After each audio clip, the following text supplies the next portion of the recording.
ምግበ ኃይለ እኮ ከፕሪቶሪያ በኋላ አዲስ አበባ መጥቶ ከኛ ጋር ተገናኝቶ በልቶ ጠጥቶ ውጭ ሀገር ልከነው ታክሞ መጥቷል። እንደ ምግበ ቅም ምንይዝ ቢሆን ኖሮ እንደ ምግበ ካዲ ብንሆን ኖሮ እጃችን ገብቶ ነበር። እንደ ምግበ ካዲ ብንሆን ኖሮ ስብሐት ነጋን ከጉርጋዳ አውጥተን ውጭ ሀገር እንልከውም ነበር። በቀደም በወሎ ሰሜን ወሎ ግንባር ፋኖ ጋር ተቀናይታችሁ ገብታችሁ እቅድ አውጥታችሁ አመራር የሰጣችሁ ተዋግታችኋል፣ ግን ዝም ብለናችኋል። ዛሬ እዚህ የተገናኘ ነው እንዳይደገም መቼም አንረሳውም በሚል ፕሮግራም በየአመቱ የሚከበር የሰሜን እዝ ዝክረ ሰማዕታት ማስታወሻ ቀን ነው። የሰሜን እዝ መስዋዕትነት ወይም ዝክር ልዩ የሚያደርገው በኢትዮጵያ ታሪክ ለመጀመሪያ የሆነ ነገር ስለሆነ ለመጀመሪያ ጊዜ በኢትዮጵያ ታሪክ ምናልባትም በዓለም ታሪክ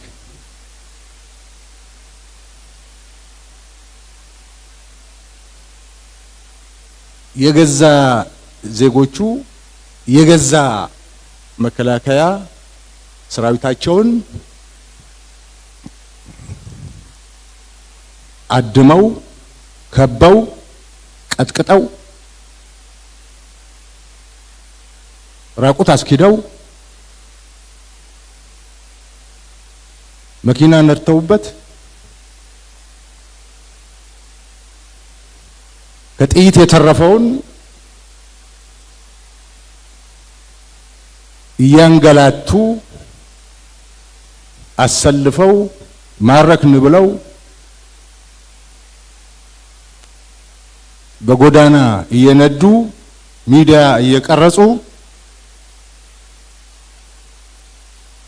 ያሳዩን ስለሆነ በጣም ልዩ ያደርገዋል።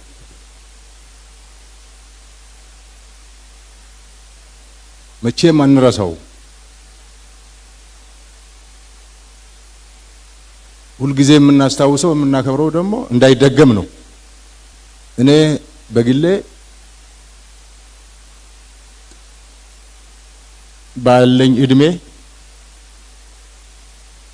መቼ ነው በጣም የደነገጥከው ቀን፣ መቼ ነው ያዘንከው ቀን ብሉን ጥቅምት 4 ከጥቅምት 4 በላይ የደነገጥኩበት ያዘንኩበት አንገት የደፋውበት ቀን የለም። ደግሞ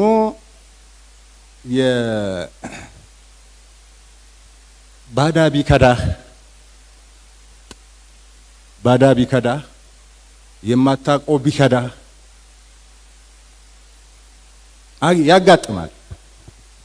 ያጋጥማል ትላለህ። ወገን ሲከዳ ግን ወገን ከርቶ ደግሞ ክዳት ብቻ አይደለም ሲጨክንብህ ግን በጣም ሰባሪ ነው። አእምሮ ሰባሪ ነው፣ ልብ ሰባሪ ነው።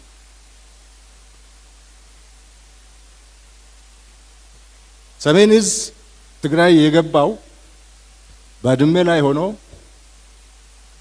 ዛላምበሳ ላይ ሆኖ ጾረና ላይ ሆኖ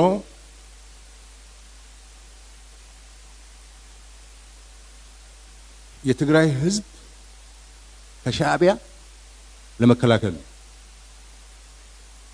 የትግራይ ህዝብ ሊጠብቅ ነው። ምንም ሌላ ስራ የለውም። እዛ ለትግራይ ህዝብ እኔ ነኝ ያለሁት፣ እኔ ነኝ የትግራይ ህዝብ ምሽግና አጥር ብሎ ነው እዛ የተቀመጠው። እሱ ብቻ አልበቃው። ትግራይን በማልማት ነው ሰሜን እዝ ያሳለፈው። መከላከያ ሰራዊት እንደ ትግራይ ትምህርት ቤት የሰራበት ክልል የለም። ጤና ጣቢያ የሰራበት ክልል የለም። አርሶ አደሩን አግዞ ግብርና ላይ የተሰማራበት የለም። እጅ አጠር ወላጆች ልጆችን ሰብስቦ ያስተማረበት ክልል የለም። ከዛም አልፎ ለትግራይ ጀግኖች ሐውልት የሚሰራ ሰራዊት ነው የነበረው። ሰሜን ዕዝ ሐውልት ሽሬ ላይ የቆመውን የሃየሎም ሐውልት የሰራው መከላከያ ሰራዊት ነው። እኔና አበባው ነበርን እዛ። አበባው የማዕከላዊ ዕዝ አዛዥ ሆኖ እኔ የሱ ምክትል ሆኜ ሽሬ ላይ ሄድኳርተር ነበረን። እዛ ሆነን ተመካክረን ሰራዊት አስተባብረን ሃየሎም የመሰለ ጀግና ብለን ገንዘብ አዋጥተን አዲስ አበባ ላይ ከተሰሩ ሐውልቶች የሚወዳደር ሐውልት ነው የሰራነው። የትግራይን ህዝብ ጀግናም የሚያከብር የነበረ ሰራዊት ነው። አንደኛ ይሄ ሁኔታ አለ። እየጠበቅነው ያገዝነው የነበረ ህዝብ ነው። እንግዲህ ከዚህ ህዝብ ውስጥ የወጣ በጣም ጥቂት ጉጅሌ በክህደት ይህንን ባለውለታ ሰራዊት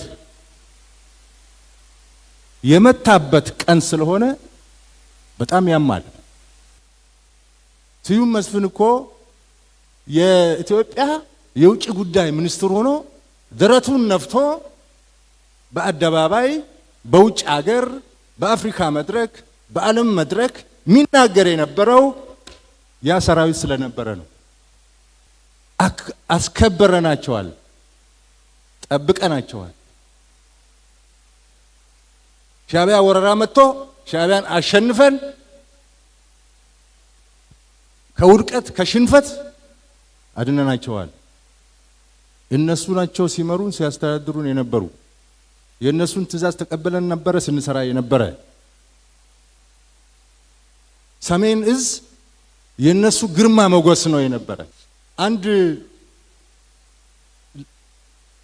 ምነግራችሁ ነገር ትንሽ የተድበሰበሰ ነገር ጦርነቱን ማን ጀመረው የሚለው ነው።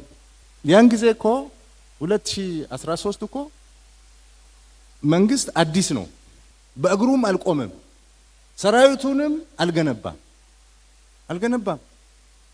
አንድ ጥይት አልገዛም፣ ራሱም አልተረጋጋም። ሁሉም ፖለቲከኛ ነኝ ባይ እየወጣ በየዞኑ የሚበጠብጠው የነበረ መንግስት ነው። ታስታውሳላችሁ? ሻሸመኔ ሲቃጠል፣ አጫሉ ሲሞት፣ የቡራዩ የአብዲ ኢሌ የሲዳማና ወላይታ ግጭት፣ የአክቲቪስቶች በየጊዜው የሚፈጥሩት ረብሻ እዛ ውስጥ ነው የነበረው ያ መንግስት ይሄንን ትቶ ሰሜን ማነው ህወሓት ላይ ጦርነት ከፍታለሁ ብሎ ሊያስብ አይችልም። እንደዚህ አይነት ታሪክ የለም። እነሱ ናቸው መንግስት አዲስ ነው፣ ደካማ ነው፣ መሬት አልነካም፣ ሰራዊቱ እኛ የገነባነው ነው፣ አብዛኛው የኛ መኮንኖች ናቸው፣ የጎደለንን ትጥቅ ሰሜን ዕዝን በመምታት ካሟላን ማንም አያቆመንም ብሎ ጦርነት የጀመሩ እነሱ ናቸው። ከጀመሩ በኋላ ነው እኛ የተሯሯጥ ነው። መሯሯጥ በለው ከጀመሩ በኋላ ነው የተሯሯጥ ነው። 250 ሺህ ጦር አዘጋጅተው ለፈረንጆች ሪፖርት አድርገዋል። ይሄ አዲስ የመጣው መንግስት በአንድ ጊዜ እንጠራርገዋለን ብለው ሪፖርት አድርገዋል። ነጮች ይቅርባችሁ አትችሏቸውም ብለውናል። ይቅርባችሁ አትችሏቸውም 250 ሺህ ሰው አዘጋጅተዋል። ድሮም ደርግ አሸንፈዋል። እነዚህ አይቻሉም እጅ ስጡ ነው ያሉን ፈረንጆች። እጅ መስጠትማ ያወላጆቻችን አይደለም። እጅ ከመስጠት አንድ ቀን ማደር የለንም ብንም መሞት አለብን ብለን ነው ወደ ውጊያ የገባ ነው። እንትና የተናገረው ትክክል ነው። እዚህ ማን ነው ስሙ ሴኩቱሬ ሐቅ ነው ተናገረው። ያን ጊዜ መላው ህዋት አጨብጭቧል። በኋላ ሴኩቱሬ ከሞተ በኋላ ጦርነቱን እናንተ ናችሁ የጀመራችሁት የሚል የዲፕሎማሲ ጫና ሲመጣ ሴኩቱሬንም ካዱት። ተናገር ብለው ያስወጡት ግን እነሱ ናቸው። እነሱ ቃል አቀባይ ነበር።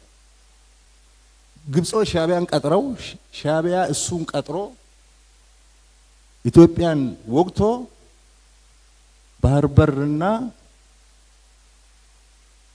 ያሳጣንና አገር ያስገነጠለ ካዲ ነው። ኑ እንታረቅ ብሎ የፖለቲካ ድርጅቶችን በእርቅ መድረክ ጋብዞ በሬ አርዶ ያረደ ካዲ ነው። ሰሜን እዝ ላይ ደገመውም እሱ ነው። አሁንም በየቀኑ ይክዳል።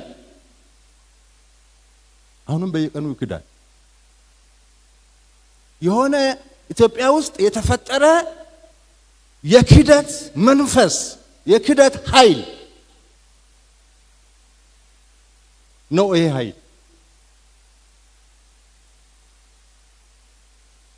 ኃይል እስካልተነቀለ ድረስ ኢትዮጵያ ሰላም አታገኝም።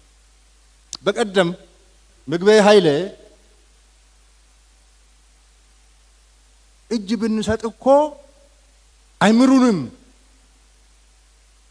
ብሎ ሲናገር በሚዲያ ጓዶች ልከውልኝ ነበር።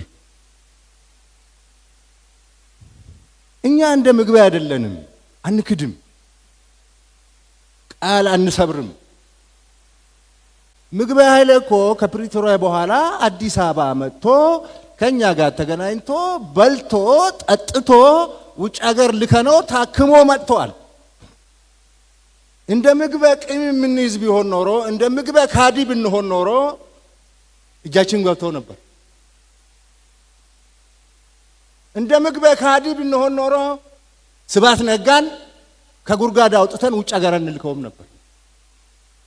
ምክንያቱም እኛ መንግስት ነን፣ የህዝብ ኃላፊነት አለብን፣ የአገር ታሪክ መጠበቅ አለብን።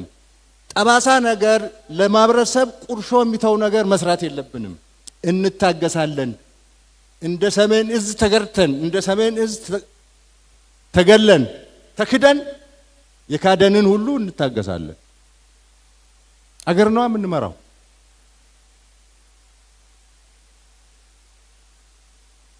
ምግበይ እጅ ቢሰጥ አምሩንም ማለት አይችልም። ወጣቶችን ያስጨረሰ ሰው ነው። ደም እጁ ላይ ያለበት ሰው ነው። እኛም በዚህ መክሰስ አይችልም። ይልቅ እንደ 2013 ዳግም መፎከር የለበትም። 2013 እንደዛ ፎክሮ ጦርነቱን ለኩሶ ጀምሮ የሆነውን ውጤት ያውቃል። ልክ እንደ 2013 ዛሬ በ2018 መፎከር የለበትም። ያኔ እንኳን ቢፎክር ያምርበታል። ሁሉ በእጁ ሁሉ በደጁ ነበር። አሁን እንደዛ አይደለም። መፎከር ዛሬ የሚፎክሩ ጀነራሎችን የዛሬ ፉከራ በትግራይ ህዝብ ዘንድ ጎበዝ ጀግና አያስብልም፣ አያስገኝም፣ ጀግንነት አያስገኝም፣ ጎብለል አያደርግም። ምክንያቱም የ2013 ፉከራ በትግራይ ህዝብ ላይ ያመጣውን ጣጣ የትግራይ ህዝብ ሙሉ በሙሉ ገብቶታል። ስለገባው የአሁኑ ፉከራ ተባባሪ አይደለም። የትግራይ ህዝብ ይልቅ መውጫ መንገድ ነው የሚፈልገው። አሁን ከገባበት መውጫ መንገድ ነው የሚፈልገው።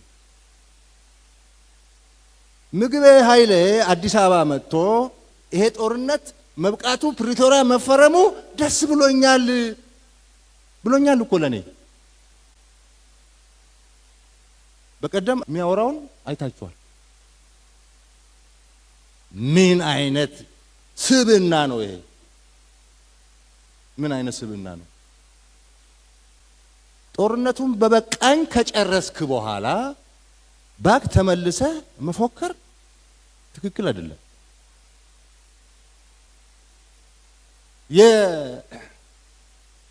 ኢቭን ማሃከላቸውም ልዩነት ፈጥሯል።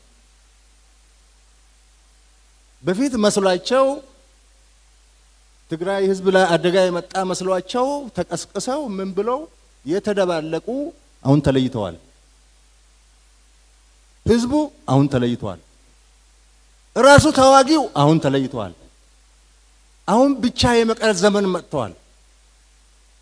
ብቻ የመቅረት ዘመን መጥቷል። ከፍተኛ ስጋት ነው ያለው።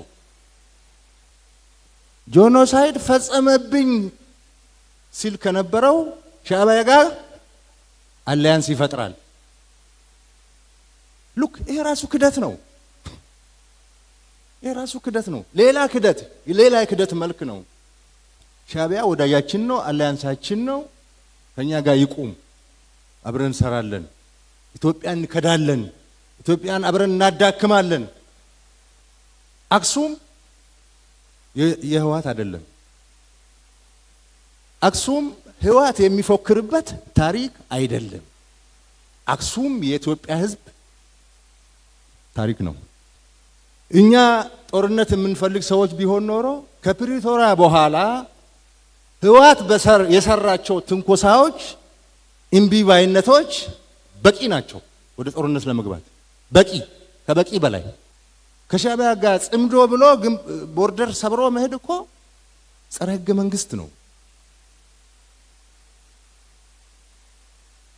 ተፈናቃይ አለቅም እነን ተሸክሞ ካልገባ ማለት እኮ ጸረ ህገ መንግስት ነው። ጸረ ፕሪቶሪያ ነው። ኃይል ማሰልጠን እኮ ጸረ ፕሪቶሪያ ነው። ዲዲአር ወጣ ወታደር መመለስ እኮ ጸረ ፕሪቶሪያ ነው። ፋኖ ጥይትና እቅድ ሰጥተህ ኢትዮጵያን እንዲበጠብጥ አማራ ክልል እንዲበጠብጥ መላክ እኮ ነው ጸረ ፕሪቶሪያ ነው። ይሄ ሁሉ ግን እያየን ነው ወደ ጦርነት ያልገባ ነው። ዳግም ያሁኑ እየሰሩ ያሉት ነገር ጉዳት አለው፣ ግን ጦርነት ሲመጣ ደግሞ የበለጠ ጉዳት ያመጣል። የትግራይ ህዝብ ራሱን ነፃ ማውጣት አለበት። የህዋት ጉጅሌ ወንጀለኛው ጉጅሌ የትግራይን ህዝብ እጣ ፈንታ መወሰን የለበት። ትግል የጀመራችሁ ትግራይ ሰላም ያስፈልጋታል ብላችሁ ተደራጅታችሁ ተሰባስባችሁ መታገል የጀመራችሁ አላችሁ። በህዋት መንገድ አንመራም ያላችሁ የትግራይ ወጣቶች አላችሁ። እያለቀሳችሁ ያላችሁ እናቶች አላችሁ። ትግራይ ከዚህ በላይ መሸከም አትችልም።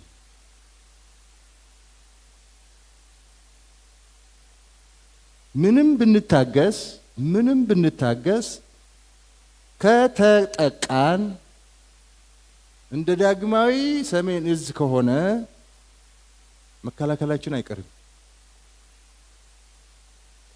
ጦርነት እኛ ብቻ ማስቀረት አንችልም። በቀደም በወሎ ሰሜን ወሎ ግንባር ፋኖ ጋር ተቀናይታችሁ ገብታችሁ እቅድ አውጥታችሁ አመራር እየሰጣችሁ ተዋግታችኋል፣ ግን ዝም ብለናችኋል። ምክንያቱም ኃላፊነት አለብን እኛ መንግስት ነን ለትንኮሳ ሁሉ መልስ አንሰጥ ሞልቶ ከፈሰሰ ግን ምንም ማድረግ አንችልም ስለዚህ ይሄ ታሪክ እንዳይደገም ሁሉ ጊዜ በየአመቱ ማስታወስ አለብን ለዛ ነው ዛሬ ይሄ መድረክ የተዘጋጀው በተቻለ መጠን አገራችን የሰላም የልማት አገር እንደሆን እንፈልጋለን እኛ ጥያቄያችን አሁን አድጓል ሲታፈን የነበረ ጥያቄ ወደ አደባባይ ወጥቷል ያለማን ነው ሰላም ለመምጣት መከላከያ ሰራዊት እየታገለ ነው ሰላም መምጣቱ አይቀርም አገር መልማቱ አይቀርም ህዳሴም ተገድቧል የቀረን ጥያቄ አለ የቀረን ጥያቄ ደግሞ እናሳካዋለን መከላከያ ሰራዊት የቆመው ለሰላም ለልማት ለብሔራዊ ጥቅም ለኢትዮጵያ ብሔራዊ ጥቅም ነው የቆመው እኛ ኢትዮጵያን ለማኖር ለማቆየት የሰጡንን አገር ለልጆቻችን ለማስተላለፍ ነው እኛ ለደሞዝ አይደለም የኛ ደሞዝ ከህብረተሰቡ የገቢ ምንጭ በላይ አይደለም አገር የሌለው ሰው አይደለም ብለን ነው አገር የሌለው ሰው አይደለም አገር የሌላቸው ዜጎች እንዳይፈጠሩ ነው እንደዛ እንዳያጋጥመን ነው መከላከያ ሰራዊት እየታገለ ያለውና ኢትዮጵያ ህዝብም የመከላከያ ሰራዊት ወዳጆችም ይሄን ልትረዱልን ይገባል አንቸኩልም ጦርነት አንቀሰቅስም ጦርነት አንፈልግም በሰላማችን ላይ በልማታችን ላይ በብሔራዊ ጥቅማችን ላይ የመጣ ግን ከድንበር ያለፈ ግን መዋጋት አለብን የተደራጀነውም የታጠቅነውም ለዛ ነው እኔ ያለኝ መልእክት ይሄ ነው 6ኛ አመት ይመጣል ያን ጊዜ አሁን ካለን ደረጃም በጣም የተሻሻለ ሁኔታ ተፈጥሮ እንደገና እናከብራለን እንደገና እንዘክራለን ብዬ አስባለሁ አመሰግናለሁ